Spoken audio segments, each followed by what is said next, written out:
and welcome to another episode of Women's Wellness That Works. I am so excited today to have my next guest. She is on an interesting journey. After 14 years of working, she decided to take a year sabbatical and has been traveling across the country following her spark. Gina Casbarro is a certified life designer, coach, and feng shui consultant who empowers her clients to blaze their own path and design the life and space of their dreams. Gina's passion for coaching began as a manager at Lululemon. There, she spent more than 8 years coaching hundreds of people to develop as leaders and crush their goals. Her love of nature, symbolism, and intuition led her to feng shui. She now weaves these passions together to support her clients in aligning their mindset, their lifestyle, and their environment with their truest goals and values. Gina has been featured as a coaching, mindset, and feng shui expert on several podcasts, including the You-est You Podcast and the One Girl Revolution Podcast. Gina now works and lives as a digital nomad, traveling the USA and hosting the podcast Follow Your Spark, where she shares inspiring interviews of others who've created lives they love. Welcome, Gina, to Women's Wellness That Works. I am so excited you are here. Me too. So how did you decide to leave everything and just get on the road and follow your spark? Where did that come from and why? Well, that phrase, follow your spark, is a lot of where it came from. And just speaking of intuition and being in touch with, noticing what's next for you, I remember a couple of years ago saying to a dear friend, what if I can't hear my intuition? What if it's not talking to me? I am struggling to decide what to do next in relationships, career, life. And I realized the same way that people can train their body as if they're running for a marathon or doing anything else, you can train these other skills, these skills of intuition, these skills of being in touch with our heart wisdom, and you can practice them. So I started practicing them and building up those muscles, and from that moment a couple of years ago to now, I feel so much more in tune with that. And this trip started as a spark of divine inspiration, walking through a bookstore, and it just came to me of this was the next step for me, and I chose to follow it. And so where did you start from? Like when you started Baltimore. traveling? From Baltimore. 4 months ago. 4 months ago. Okay. And where have you been? From Baltimore, Detroit, Madison, Minnesota, South Dakota, through national parks like Yellowstone, the Badlands, the Black Hills, to Montana, Glacier National Park there, Seattle, Canada detour, back to Seattle, Oregon, down through California. Oh my goodness. Okay, so here's my question. Where do you stay? Like, where do you go and stay at all these places? So my goal is to be hosted in as many places as possible. So when I was thinking about how I wanted this trip to be, I thought about, do I want a camper van? Do I want an RV?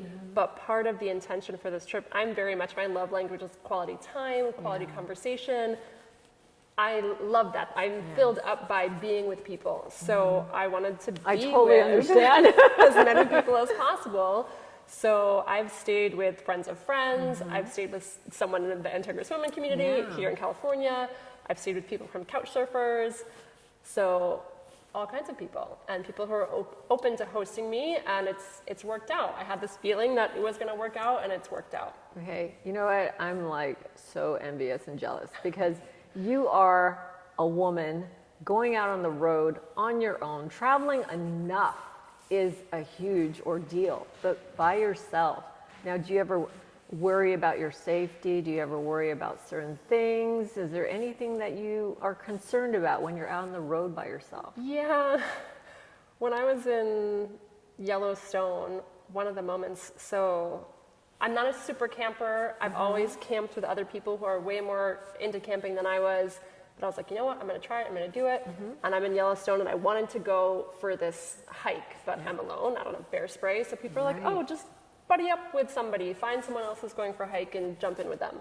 So I found this couple who was going for this hike. I asked, can I come? They say sure, but then they kind of take off. And I'm like 2 or 3 hours into this hike, they're gone, and I'm just like, oh my God, is this where I die? Is this where like a bear eats me and this is the end? This would be such a silly way for me to die. Like, this is ridiculous. What do I do? Do I go back? Anyways, another couple came and I was like, take me with you. Yes. So I had to turn around and go back to the end with them, like double back and keep going. But anyways, so I think it's very important to be mindful of surroundings, safety, everything else. I don't know if I would go on a solo hike in Yellowstone again. But right. So there's moments of that. And thankfully, my car has been perfect. Yes. And that is something that when I was in Montana driving through, and I thought, oh, I'll get gas at the next town or whatever. I'm not that low. But then there was like nothing for miles. And I pull over, I had to pee, there's a porta potty, and on the porta potty is a sign that says, missing person, ran out of gas. And I was just like, where is the next gas station? No. So I found a gas station, thankfully, but I was just like, yeah, I need to get gas all the time. All the time. It doesn't matter if I'm halfway down my tank or not. So there have been a couple scary moments. Absolutely, but thank goodness you're here, you're safe, and we're grateful for that. Me too. So here's an interesting thing. You're traveling around the country. What have you discovered or seen or wasn't even aware of in all these places that you've been in our own country, in the United States? I mean, just different kinds of people in different places. I remember one of my hosts, I came into their house. It was kind of a different house, very eclectic. And my first interaction with these people, I had judgments. And I had my first experience of them was like, I don't know about these people because of XYZ reasons. But over the week that I was with them, I was just like, man, they have the same concerns as anybody else. They yell at their 16-year-old to clean their room and do this and that. And I just realized how I might judge different people who I'm not as familiar with. So that no matter what state people are in or what experiences, we have so many things in common and things that we care about. And similar things we are going through at the same time. So that's really, really interesting. What area of the country were you surprised about? South Dakota. What were you surprised about? So the Badlands and the Black Hills are 2 national parks that I've never really heard about and wasn't even necessarily planning to go through, and are just incredible nature landscapes, and I fell in love with them. So there's all kinds of national parks that people probably never think about that are just incredible. And so your journey started when? July. Okay, so we are what, 4 months in. Oh, 4 months in. And so you are going to do this for a full year, right? So what's next? Where to now? So one big question that I need to decide by next week is when I took a Canadian detour, I spent a week at a retreat center with a Peruvian shaman, and he's got a retreat in Peru from mid-January to mid-February. So I need to decide if I'm taking a Peruvian detour. And then come back. And then come back. And continue the journey. Yeah. But in the meantime, I'm in California till the rest of November, and then I'll probably head towards Vegas because I met a wonderful woman in Montana who was also on an extended road trip. Really? And she's an astronomy and physics professor and fascinating, and she's on the podcast, but she's in Vegas. Okay. So I've been meeting all kinds of people, so it's just continuing of like, oh, I met them there, who do I know here? So Vegas was actually my second home, so definitely have contacts with you if you will talk. So that's amazing that okay, so next step is Vegas. Where to after that? Depending on the weather. And Sedona, depending if you go to... Yeah, and depending on Peru. But December is probably Vegas and Sedona, maybe Tucson, maybe Santa Fe, Austin, and then across through New Orleans and Atlanta and Asheville, Chattanooga, whatever else I decide, depending on what my timing is at that point. And so here's a question probably our viewers are asking. How are you doing this financially? Well, part of it is that I've been working since I was 14 years old and saving a lot of money, investing a lot of money, working really hard, making a lot of financial choices to set me up. Right. So part of it is I have a really great cushion. Right. And part of it is that I can work virtually. So I'm a life coach and a feng shui consultant. All of my work is virtual. So I can dial it up or dial it down depending on my energy level or what I need. Yeah. So planning ahead, you've actually set that cushion for you way before you probably even decided to do this, right? Which was smart. So you made smart financial choices before this happened. I've always been like a super saver. Yeah. Yeah, which most women, we all we need to learn more of that. Wealth management, right, is really the key. So I love the fact that, by the way, are you originally from Maryland? No, I'm from South Florida. South Florida. Okay, and your family, what did they think about what you're doing? My dad was like, great, see you later. My mom was very worried when I first told her about this idea. And she's definitely come a long way. And even since the pandemic started, her and I started Zoom workout dates twice a week. Okay. So that's continued. So I think just having, touch points with her, I share my location with her. So she doesn't like to admit it, but she'll look me up and see, of my course, drives. a mother will always be protective and take care of their children, regardless of how old they are. Your children are your children. Yes. So what have you learned or discovered about yourself during this journey? A lot. And one of the biggest things is probably how resourceful I am and how much I can count on myself, even in situations where I had no idea how to do that, how to start a podcast, how to travel like this, where I was going to stay, anything else. So oftentimes growing up, I always thought I needed these external tools and certifications and this and that to qualify me for something. And this has really been an experience of like life is qualifying me. I can count on life my experiences. And I think that's the most profound is our life experiences. I mean, we can definitely learn from, going to school and education and training, but life experience is powerful because it's wisdom. You've actually gained wisdom through your life experiences. So that's truly amazing. Yeah. So your podcast, tell us about that.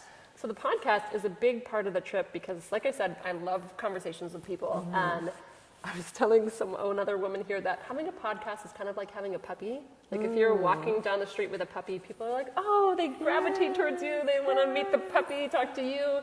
So podcast has been an amazing experience just to connect deeper with people. And it's called Follow Your Spark. And it's all about talking to people about their stories of living their most authentic, inspired life and letting go of expectations of what other people think your life has to be like and sharing their wisdom, stories, insights, learnings. And it has been such a rewarding experience on this trip to have those deeper conversations with people. That's interesting you say what people expect you to be. That's something that we had talked about earlier and, expectations of ourselves and what other people. And so that, I'm sure people are thinking, well, you should be doing this and you should be doing that. And da, da, da. So what do you say about that? You can do whatever you want. You can design your life however you want. And another part of the trip and the podcast, so many people hearing about what I'm doing have thought, oh, I could never do that. Right. And I want people to believe they can do whatever they want. And they can design their life to look like whatever they want and just have a different perspective of what's possible. Yeah. I see a book here, definitely. Maybe. Right? So definitely her life and her journey after you've completed your 1 year journey, there's a possibility for even more. That's what's so exciting. So I'm going to ask you a few questions in one word. What does being healthy mean to you? Alignment. Yes, alignment, being aligned. And then age is? Wisdom. Beauty is? Energy. I find strength in? Movement. Yes. And then I find peace in? Meditation. Yes, I'm a meditator as well. I love that. Yeah. It's definitely been a huge help on this journey. Absolutely, I can imagine. And then lastly but not least, being a woman is? So much fun. So much fun. And you are so much fun. You remind me of, I've read many, many years ago, Eat, Pray, Love, just the journey of what you have gone through and, how you're such an inspiration to women out there. What would you say to women who want to go on a road trip like Believe you can, dream about it, put it out into the world, trust yourself, trust your spark of whatever inspires you or you're curious about, and know that you are more capable than you might believe. Great. And where can we find you? GinaCasbarro.com. The podcast is called Follow Your Spark. You can find it on all podcast platforms, Instagram, Facebook, all my name, Gina Casbarro. Wonderful. And so, again, if any of this resonates with you ladies out there who want an adventure, need an adventure, you can contact Gina and get more information about her journey and follow her through her journey for the next year until who knows where she's going to be. She might be in your town, so she may be able to contact you or you can contact her.